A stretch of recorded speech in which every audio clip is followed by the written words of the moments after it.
For one of our visits, to meet with representatives and lawmakers, we traveled back to Zhongshan for a day. It's about an hour in the car, but on the way I heard about the lady we were heading to visit, Miss Mi. She came from Gansu, which is probably one of the most impoverished parts of China at that time, over 20 years ago. She was unqualified, unskilled, and had very little in the way of support. Just a friend who told her if she comes to Zhongshan, there's plenty of work, and work she wanted. And it's probably true, there was plenty of work. There still is. Without skills or experience or any qualifications to help her though, it wasn't as easy as she thought. She started her working life in a uniform as an unskilled worker manning the gates to the factory. She was a security guard, but it wasn't what she had in mind. But it had a wage and she was looking to do better, so she took the job. During her free time, she made friends in the factory, learned how to work the machines, making the clothes that Zhongshan was famous for in those days. And after a while, she got a job as a machinist. Her salary increased. During her free time then, she learned how others worked and what she needed to do to get promoted. And that's eventually what happened. Now, 20 years later, she was managing the factory we're heading to. But that isn't why we're going to meet her. She got married, had a son, and like all migrant workers, she wanted her family to stay together. Unfortunately, for many of them, that wasn't possible. The requirements of schooling and the hukou system, which is a household registration. That means that children go to school for free where they've been registered, but need to pay if they went elsewhere. So most migrant workers' kids stay home. It's a tough decision. Stay and earn money, but be separated from your family, or move back to the hometown where there's no work and live together. She decided to try and change the system. We met in the factory and had a tour. It was incredibly clean. We met and spoke with several of the employees there, and they all had the same thing to say. Things are pretty good. The conditions at work are okay, income is good, there's plenty of opportunity to earn overtime. The older employees, we were told, save a lot. The younger employees have nice phones, high fashion clothes, and generally spend more. Most importantly, the factory provides different levels of accommodation, and it's all free. Single people can live in a dormitory, 4 to a room.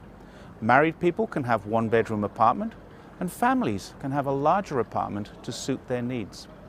We spoke to one lady who, in her own words, was well past retirement age, but not leaving until the factory kicks her out. Her husband also works in the factory. Her daughter did too, but now her daughter has a family and is back home looking after her grandkids. They see each other a couple of times every year, and this makes her happy. All in all, the factory seemed like a good place to work. What made Miss Mi special was that she had managed to get her own son into a local school. Her son is now an adult doing an internship in Shenzhen, but at the time he was entering primary school, it wasn't easy. It was very difficult. She had to deal with the school, the hometown, the education department, and many, many others, each step taking time and needing to be done right. Finally, her son was accepted, and people asked her how she had done it. Could they do it too?